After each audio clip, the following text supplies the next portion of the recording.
Nabi SAW bersabda, Dajjal nanti akan keluar dari sebuah kota di tengah-tengah orang Yahudi sebanyak 70.000 orang lelaki dengan jubah Yahudi khusus, dan mereka memegang senjata-senjata pedang dari besi-besi terbaik, tombak dari besi-besi terbaik. Mereka akan keluar nanti, dia akan keluar nanti di kota Asbahan di sebelah timur. Kata Rasulullah, Asbahan itu di mana sekarang? Iran. Asbahan itu letaknya di Iran. Dan Masya Allah Bapak Ibu, ternyata kota Asbahan kota Yahudi. Iran menyediakan sebuah kota khusus buat bangsa Yahudi adalah di Asbahan. Perlu diketahui, di sebuah majalah bergengsi Timur Tengah, nama majalahnya Asyarqul Awsat, dalam majalah itu disampaikan bahwa di Asbahan sudah ditemukan 70.000 lelaki Yahudi, elit-elit dengan pakaian jubah khusus tidak berjahit, dan mereka telah mempersiapkan senjata-senjata dari senjata-senjata pedang, tombak, besi-besi terbaik. 70.000. Keyakinan mereka, Dajjal seharusnya sudah waktu-waktu yang tepat untuk keluar sekarang. Tanda-tandanya bagi mereka sudah cukup dan lengkap.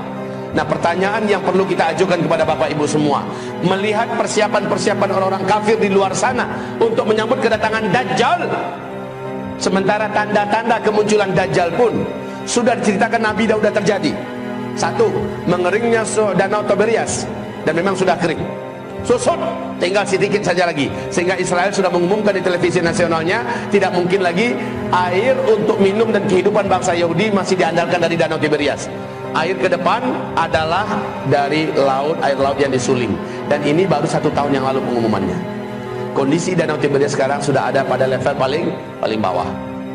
Kedua, dalam hadis sahih Muslim, apabila kebun kurma di Baisan sudah tidak berbuah, dan memang pada kenyataannya sudah 3 tahun ini kebun kurma di Baisan, yaitu kebun kurma yang ada di antara Yordania dengan Palestina, sudah tidak lagi berbuah 100% sekarang ini. Yang ketiga, apabila mata air Zugar sudah tidak lagi mengeluarkan airnya. Ini udah masuk, udah jalan tahun ketiga, bahkan udah hampir habis tahun ketiga. Mata air Zugar juga sudah tidak mengeluarkan air 1 tetes pun. Itu adalah tanda-tanda Dajjal akan keluar. Nah, ketika Dajjal keluar, akan banyak iman yang tergerus. Kalau dia tergerus mungkin lebih ringan lah itu ya. Ini masalahnya iman akan hilang. 2/3 manusia akan sujud menuhankan Dajjal, dan dari umatnya sendiri akan banyak yang murtad. Oleh karena itu, menjadi ahli tauhid akhir zaman adalah sebuah kewajiban dan kemestian. Sebagian besar manusia menanti-nanti kedatangan Dajjal, karena mereka sudah dengar kabar di mana Dajjal masuk, di kota mana Dajjal nyampe, penduduk di sana langsung hidup kembali, langsung makmur kembali. Apalagi Dajjal membawa gunungan roti dan makanan di tengah-tengah manusia kelaparan. Dajjal betul-betul menjadi idola. Dajjal diimpi-impikan kedatangannya dan sangat dinanti-nantikan. Dan Nabi mengharamkan umatnya, ketika Dajjal keluar, kamu jangan pernah ingin berjumpa dengannya. Karena siapapun yang berjumpa dengan Dajjal, dia pasti akan kafir kepada Allah, dan dia akan sujud menyembah Dajjal. Walaupun Dajjal sudah hilang dari kotanya, dia akan tetap kafir kepada Allah sampai dia menghembuskan nafas terakhirnya. Innalillah. Yang paling banyak menyembah Dajjal nanti ketika Dajjal datang ke kota-kota kamu di seluruh dunia ini. Dari umatku yang paling banyak mengikuti Dajjal, sujud menyembah Dajjal adalah kaum wanita, kata Nabi. Kaum wanita. Maka Nabi mengajarkan 6 cara agar selamat dari Dajjal. Nabi ajarkan 6 cara agar selamat dari Dajjal. Pertama, kata Nabi, kalau kamu dengar Dajjal sudah keluar, maka segeralah kamu lari ke Mekah dan ke Madinah. Hanya 2 kota ini di bumi yang Dajjal tidak mampu masuk. Baik fisiknya Dajjal, atau bala tentaranya Dajjal, atau kekuatan magic dan sihir Dajjal tidak akan mampu menembus Mekah dan Madinah. 2 kota ini saja.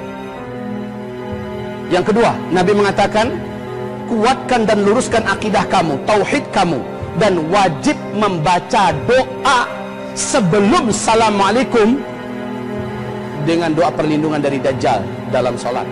Mintakan kepada Allah doa seperti itu. Imam Taus bahkan melarang anaknya, nak, kamu jangan sampai nggak baca doa. Ketahuan oleh Imam Taus, ternyata anaknya ini nggak baca. Kedengaran oleh beliau nggak baca. Lalu beliau ulangi sholatmu, nak, baca itu doa perlindungan dari Dajjal. Yang ketiga, Rasul perintahkan kita untuk segera menghafal surat Al-Kahfi. Dan standar hafalnya selancar kita membaca Al-Fatihah. Baru bangun tidur suruh baca, langsung kita lancar membaca. Sebegitu lancarnya dari sekarang. Kenapa? Yang hafal surah Al-Kahfi 10 ayat pertama atau 10 ayat terakhir, saat Dajjal datang masuk ke kotanya, maka dia masuk ke rumahnya, dia baca itu surat, Dajjal tidak akan mampu menemukan rumahnya, dan sihirnya tidak akan mampu menembus rumahnya. Nabi mengatakan, kalau Dajjal sampai ke kota kamu, yang keempat perintah Nabi, bawa istri-istri kamu masuk ke dalam rumah. Bawa anak-anak gadis kamu masuk ke dalam rumah. Bawa emak dan ibu kamu masuk ke dalam rumah. Ikat kaki mereka, ikat tangan mereka, dan tambatkan tali itu di tiang rumah kamu. Tutup pintu rumah kamu rapat-rapat, dan jendela-jendelanya tutup semua. Baca surat Al-Kahfi. Ini perintah Rasulullah Sallallahu Alaihi Wasallam. Nabi haramkan umatnya jangan pernah keluar. Sebab kata Rasulullah, akan ada seorang lelaki nanti dari umatku yang sangat yakin bahwa dia tidak akan terpengaruh oleh Dajjal. Imannya tidak akan berubah ketika jumpa dengan Dajjal. Lalu dia keluar dari rumahnya.